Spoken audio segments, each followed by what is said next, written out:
Galera, então para a gente finalizar a nossa aula de hoje, eu vou trabalhar sobre prescrição, tá? Prescrição aqui para as nossas reparações civis. Por óbvio que o meu objetivo nessa aula não é falar sobre prescrição, não é trabalhar sobre o dano ambiental, que vocês vão estudar isso na matéria de direito ambiental. Questão referente a consumo, a gente vai trabalhar também aqui na nossa disciplina de uma forma mais clara, referente também ao prazo prescricional.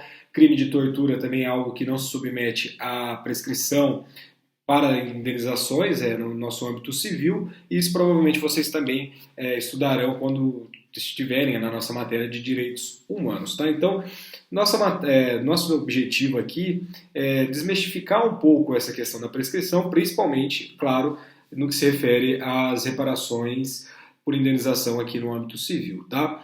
Primeiro ponto que a gente tem que afastar é aquela canção do Legião Urbana. Aliás, não sei se foi de composição do Legião Urbana, mas eu sei que foi gravado pelo Legião Urbana, que diz que nós temos todo o tempo do mundo. De fato, aqui, via de regra, para a nossa prescrição, não. A gente não tem todo o tempo do mundo, e se a gente não exercer esse nosso direito em determinado período, querendo ou não, essa pretensão ela não terá seu objetivo concretizado. Tá?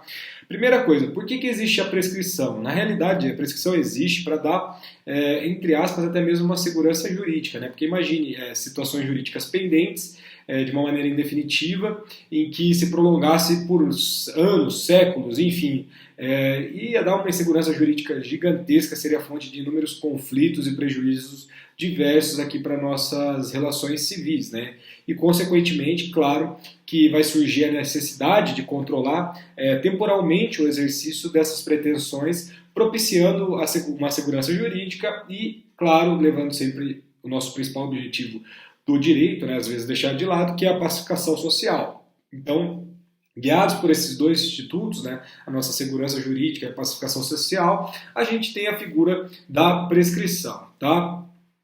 Um conceito breve de prescrição para vocês terem em mente é que a prescrição é um fato jurídico que cria uma exceção de direito material apta a propiciar ao devedor o poder de paralisar a eficácia da pretensão do credor. Portanto, a gente tem um poder de paralisar a eficácia de uma pretensão válida do credor. Tá? Então, o credor, ele de fato tem um título, tem algo que é totalmente executável, mas na hora de executar você verifica que esse direito que esse título está prescrito, e por esse motivo você pode paralisar essa pretensão, e isso é uma exceção de direito material no caso concreto. Tá?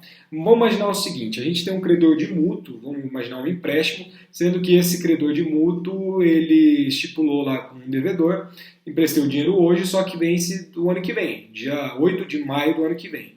Chega dia 8 de maio do ano que vem, esse maldito devedor não paga. Então a gente tem um inadimplemento contratual, a gente já verificou também alguma coisa sobre responsabilidade pelo inadimplemento contratual, né, aqui na nossa matéria. E quando a gente tem esse inadimplemento contratual, o prazo será de 5 anos, porque tudo está lá dentro do Código Civil. Tá? E o que não está também vai ser aplicado à regra do Código Civil para os casos em que não há esse prazo prescricional. Mas, nesse caso de inadimplemento contratual, obrigacional, o prazo para você entrar com essa ação, vamos dizer assim, é de 5 anos na regra do artigo 206, parágrafo 5º, inciso 1º do Código Civil.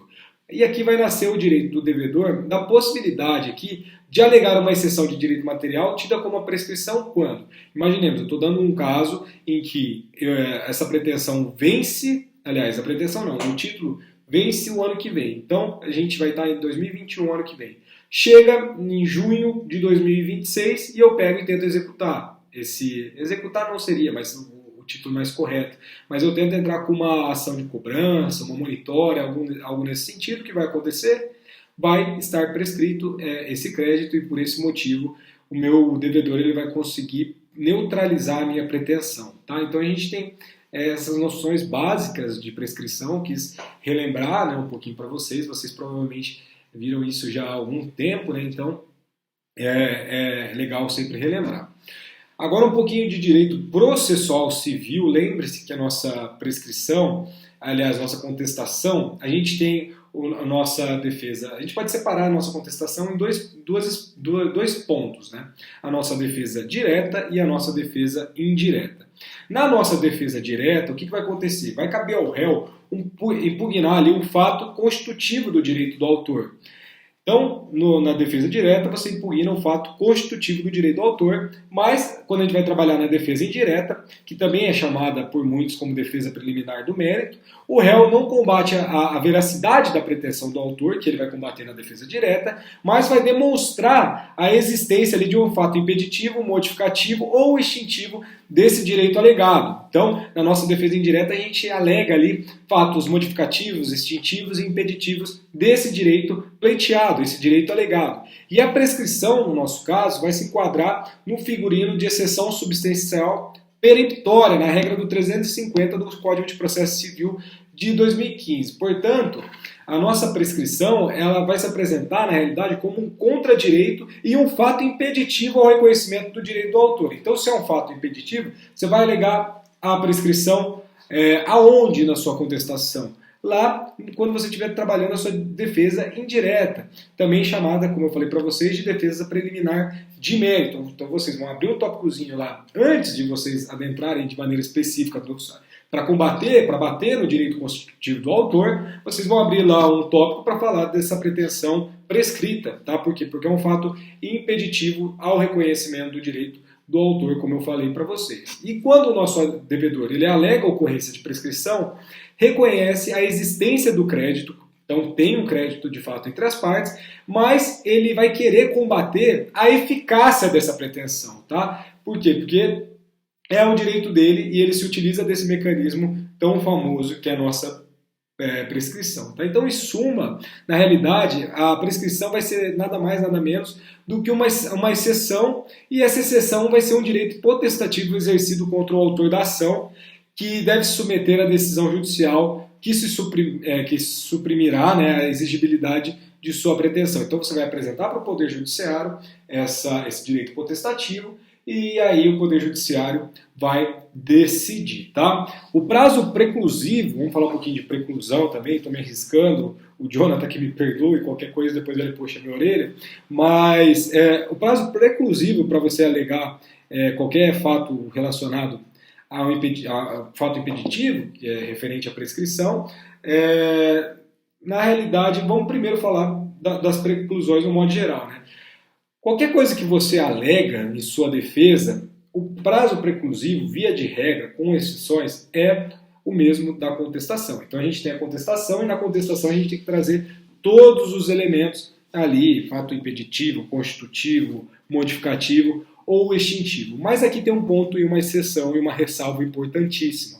A prescrição não se aplica tal condicionamento temporal, tá? Então a gente não tem prazo preclusivo temporal para você arguir uma prescrição, tá? Essa prescrição ela pode ser alegada a qualquer tempo. Vamos imaginar, saiu a sentença, vai apelar, alega a prescrição em preliminar também.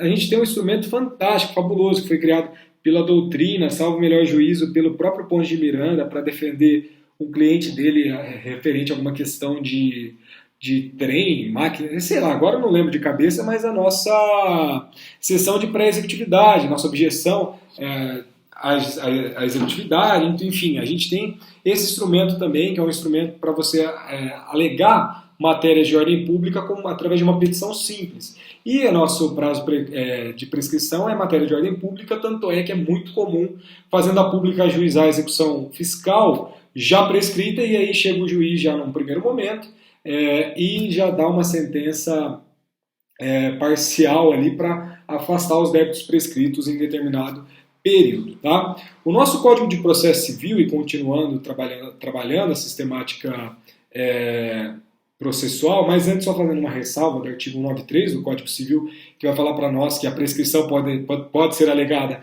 em qualquer grau de jurisdição pela parte a quem aproveita, tá? Então a gente tem essa regra do artigo 93, importante regra do artigo 93, estava esquecendo dela, e voltando um pouquinho mais para a questão processual, a gente tem um artigo interessante no novo Código de Processo Civil, que é o artigo 487, e ele inovou, tá, esse artigo 487, a gente não tinha essa determinação anteriormente no Código Civil, Código de Processo Civil de 1973, e esse nosso artigo 948 vai falar para nós que, ressalvada a hipótese prevista no parágrafo 1º do artigo 332, a prescrição e a decadência não serão reconhecidas sem que antes seja dada às partes oportunidade de manifestar-se. Isso daqui é o nosso famoso contraditório prévio. Então, você vai fazer uma arguição de preclusão, algo nesse sentido, o juiz, a juíza vai mandar, desembargador, desembargadora vai mandar ouvir a outra parte e aí depois ele vai decidir, tá?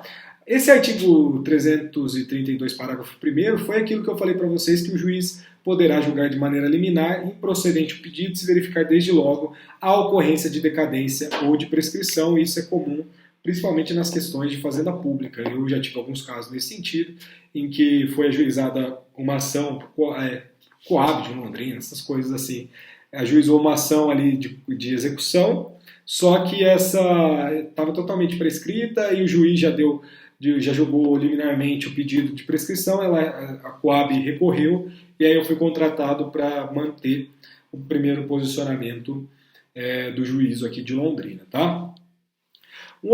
Agora falando de maneira, entrando finalmente no nosso tema, né, que é a prescrição da nossa responsabilidade civil, a nossa prescrição na responsabilidade civil, lembre-se que eu colocava lá embaixo no quadro 3 e 5, né? Eu colocava 3, 206, parágrafo 3º, inciso 5º, e aí eu colocava artigo 27, CDC. Que diabos por que eu colocava toda vez aquilo no quadro e por que a gente chegou nesse ponto hoje, né? Hoje é a nossa aula que de fato a gente vai desmistificar isso um pouco. Porque é o que cai, por exemplo, OAB, segunda fase da OAB vai ter lá uma apelação para você fazer que foi julgado, por exemplo, uma contestação, vou imaginar uma contestação em que é uma relação civil, né, uma relação de consumo, e a parte ajuiza uma ação com 4 anos depois do ato ilícito. Aí o que você vai falar? O juiz vem, sentencia ali no... Aliás, estou falando de contestação. Você vai abrir uma preliminar de mérito, nossa defesa indireta, e vai ali alegar a sua prescrição, tá? Porque o prazo será de qual tempo, qual modelo? É o triênio. Então, o nosso prazo prescricional na responsabilidade civil, na regra do inciso 5º, parágrafo 3º do artigo 206, isso é famoso também, prescreve em 3 anos a pretensão de reparação civil. Então, quando a gente estiver dentro do ambiente civil, seja para dano extrapatrimonial, seja para dano patrimonial, enfim, dane-se qualquer espécie, qualquer modalidade, sendo qualquer dano reprovável, o prazo para nós, aqui dentro das relações civis, 3 anos, galera. 3 anos, tá? Então, relações entre civis. Eu e uma pessoa, eu bati no carro dela, ela bateu no meu carro. Qual que é o prazo? 3 anos. Enfim, várias coisas. Ofensa. Uma pessoa divulgou uma placa no meu nome falando assim, o Arthur é um picareta. Qual que é o prazo? 3 anos, tá? Então a gente tem essa série de casos, inúmeros casos, bem, qualquer coisa que envolva reparação, seja no plano extrapatrimonial, seja no plano patrimonial, aqui, para nós, dentro da nossa responsabilidade civil, prazo de 3 anos, e essa regra é clara.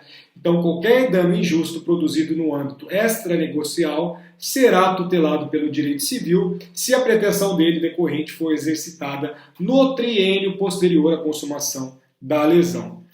É muito interessante que esse prazo de 3 anos ele é idêntico para a imputação objetiva de danos na regra do 927, parágrafo único do Código Civil.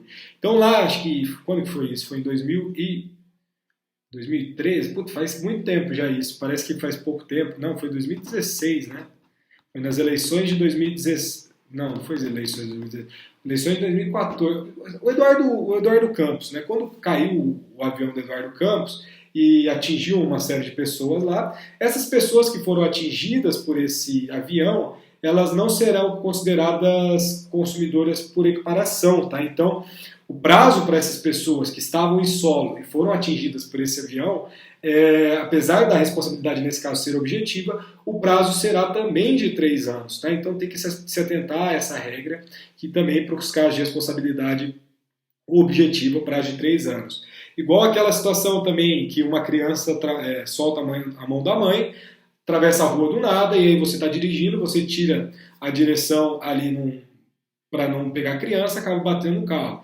Então, você terá uma responsabilização, você é o sujeito A, o B vai poder pleitear uma indenização para você, e você pode entrar com uma ação de regresso, né, contra os pais, dentro da nossa responsabilidade indireta, e essa responsabilidade dos pais perante aos filhos é uma responsabilidade objetiva, a gente já trabalhou isso daqui.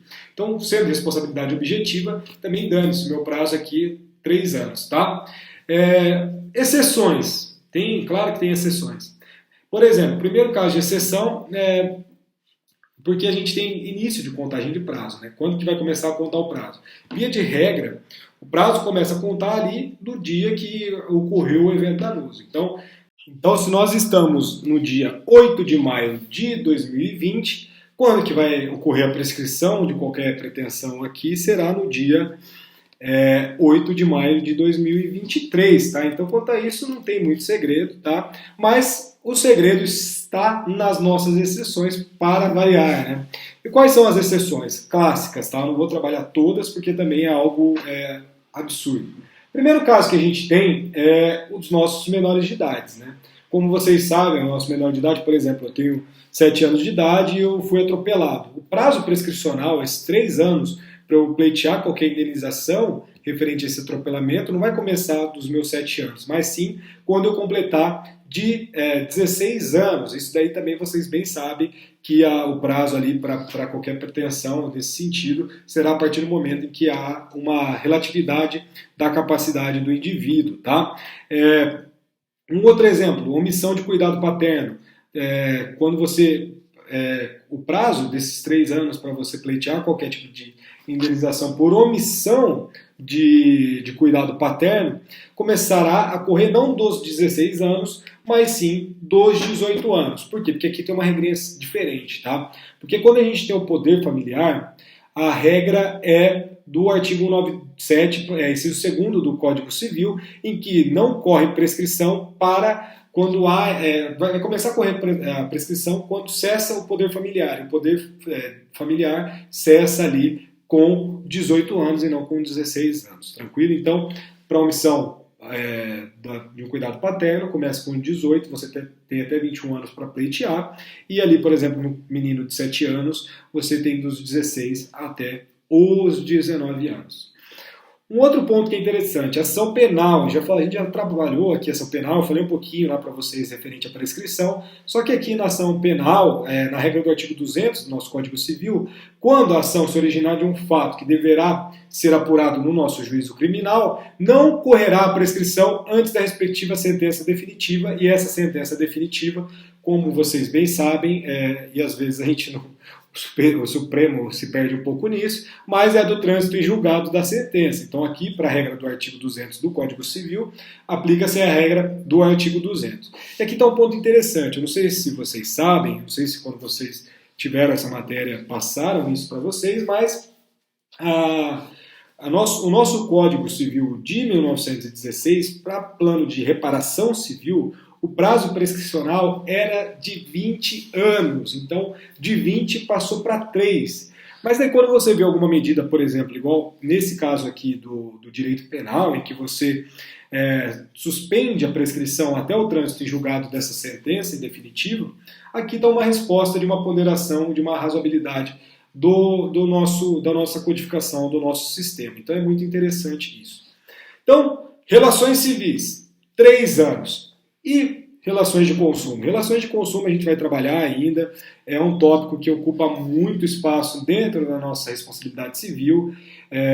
Talvez, como eu falei para vocês já hoje, talvez seja os maiores pleitos, né, em relação à quantidade no Brasil, seja de dano decorrente de relação de consumo, mas na nossa codificação especial, no nosso Código de Defesa do Consumidor, a gente tem uma regra específica para fato do produto e do serviço, que é o nosso artigo 27, que vai falar para nós que prescreve em 5 anos a pretensão pela reparação de danos causados por fato de produto ou serviço. E esse prazo é diferente, por quê? Porque ele vai iniciar a contagem do prazo a partir do conhecimento do dano e da sua autoria. Então a gente tem algumas regras aqui, por exemplo, para vício oculto, enfim, tem algumas regras que a gente vai estudar quando a gente trabalhar de forma específica aqui das nossas reparações através de relações de consumo. Tá?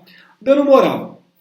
Dano moral também tem prazo prescricional, tá? Ele é submetido a prazo prescricional regulamentados em norma, seja pela nossa Constituição, que está lá no artigo 7º, inciso 29, o nosso Código Civil no artigo 206, parágrafo 3º, e o nosso CDC também no artigo 27, tá? Então é natural que seja considerado que quando essa reparação for uma pretensão de conteúdo patrimonial, também terá o prazo de 3 anos. Então, igual no caso lá que eu falei para vocês, que o cara coloca uma placa minha me ofendendo.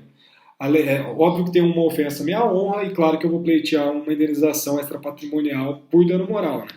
Aí eu vou lá, entro com uma ação de dano moral, mas eu também entro com uma pretensão material em desfavor desse cara, porque ele me gerou um prejuízo econômico, patrimonial, porque, querendo ou não, eu sou advogado, sou professor, enfim, tem uma conduta, tem que respeitar, né? Tem que ser respeitado minimamente pela sociedade, tem uma imagem a zelar, e aí a pessoa vai lá e me ofende através de um outdoor. Então, claro que isso gera um prejuízo patrimonial, e aí eu posso acumular o prejuízo patrimonial com extra patrimonial, e ambos estarão submetidos ao prazo trienal aqui da prescrição. Tá? A gente tem algumas regras de imprescritibilidade do dano moral, especificamente, tá? E também de danos, assim, no modo mais geral, mas essas regras elas são específicas e provavelmente vocês estudarão quando vocês estiverem estudando essa matéria de uma maneira mais objetiva.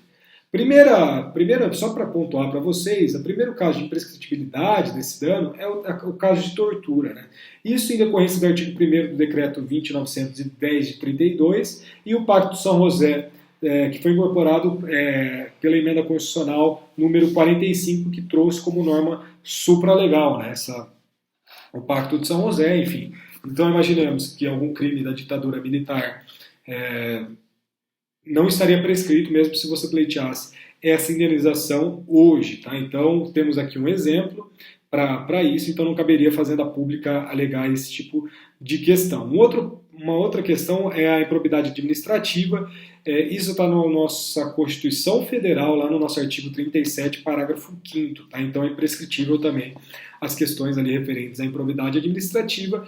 E o nosso dano ambiental, por mais que tenha na lei da ação popular um prazo de 5 anos para você fazer uma pretensão ali de dano ambiental, através do informativo 415 de 2009 do STJ, foi aplicada ali uma interpretação de imprescritibilidade. Isso é difícil da gente entender, porque a gente está muito vinculado àquela imagem de A contra B, sabe, nessa questão individual. Sendo que o nosso dano moral, como a gente falou na aula passada, na aula retrasada, trata-se de um dano moral coletivo, então é algo totalmente diferenciado, é algo que a gente não está acostumado e por isso que às vezes a gente enxerga com um pouco de pé atrás, mas de fato é algo acertado, esse informativo 415 de 2009 do STJ. Galera, então a gente finaliza a nossa aula de hoje. Na aula que vem a gente vai trabalhar a responsabilidade objetiva, então a gente terminou a nossa responsabilidade subjetiva extranegocial finalmente, tá? Então agora a gente começa a caminhar. Nossa responsabilidade objetiva, no meu ponto de vista, é um pouco mais, vai ser muito mais tranquilo, porque a gente tem elementos equivalentes com o que a gente já tratou, e claro que eu não vou ficar repassando por esses elementos, e também assim, questões mais objetivas acerca das teorias, né, teoria do risco, enfim, e esse tipo de questão. E depois a gente vai caminhando ali para a nossa parte especial da responsabilidade civil, vamos verificar ali a responsabilidade civil dos médicos, enfim, a gente vai brincar um pouco e começar a ver muito mais caso prático do que propriamente doutrina, tá? Então, galera, finalizamos, se cuidem, lavem as mãos, fiquem em casa, usem máscaras à vontade, tá? Não se eximem desse tipo de utilização. E fiquem todos bem, tá? A gente se vê na semana que vem. Abração.